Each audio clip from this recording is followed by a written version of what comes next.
ከመድረክ ወደ እስር፣ ከእስር ወደ ህዝብ ንግስና፣ ከሙዚቃ ወደ ተጽዕኖ ፈጣሪነት። ይህ የቴዲ አፍሮ እውነታ ነው። ሰላም ውድ የዩቲዩብ ቤተሰቦች በያላችሁበት ሰላማችሁ ይብዛ። ዛሬ ደግሞ ስለ ቴዲ አፍሮ የተወሰነ ነገር የምላችሁ ይሆናል። እስከ ቪዲዮ መጨረሻ አብራችሁን እንድትቆዩ ካሁኑ እየጋበዝኩኝ ላይክ፣ ሼር፣ ሰብስክራይብ ማድረግ እንዳይረሳ። አብራችሁን ቆዩ።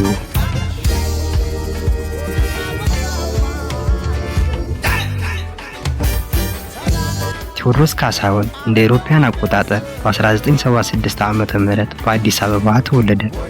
በሙዚቃ ቤተሰብም ውስጥ አደገ። አባቱ ሙዚቀኛ እንዲሁም እናቱ ዳንሰኛ ነበሩ።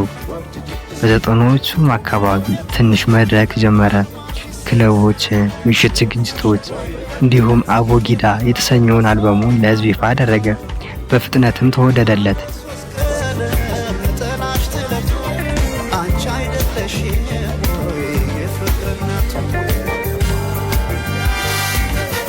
ከዚህም በኋላ ያስተሰርይ ዓለም ለህዝብ ይፋ አደረገ። ይህ አልበም በውስጡ ፖለቲካዊ፣ ማህበራዊ እንዲሁም ቅኔ ይዘት ያላቸው መልእክቶች ነበሩት።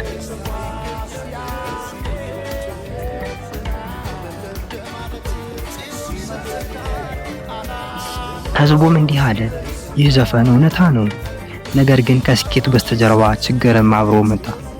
2006 እንደ አውሮፓውያን አቆጣጠር ቴዲ ተያዘ። ህዝቡም ተከፈለ። አንዳንዱ ፍትህ ይገባዋል፣ ሌሎቹ ደግሞ ይህ ፖለቲካ ነው የሚሉ ህዝቦችም ነበሩ።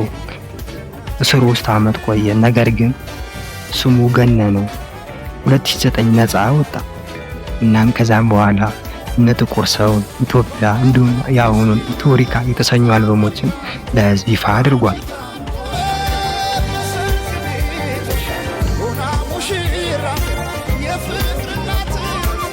ከሙዚቃ በስተጀርባ ስለ ቴዲ አፍሮ የግል ህይወት የተወሰነ እንመልከት።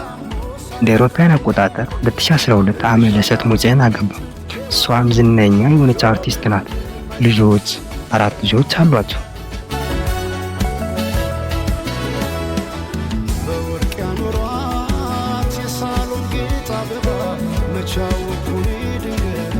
ቤተሰቡ ኃይሉ፣ ጉልበቱ፣ ብርታቱ እንደሆነ ብዙ ጊዜ ተናግሯል። እናም አብዛኛውን ጊዜ ደግሞ ስለ ግል ህይወቱ ማውራት ይወዳል።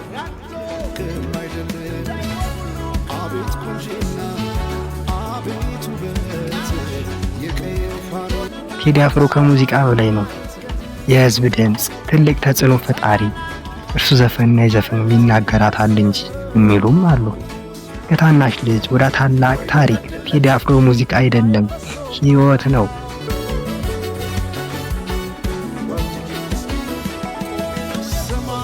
የዛሬው ቪዲዮ ይህንን ይመስላል። ስለተከታተላችሁኝ አመሰግናለሁ።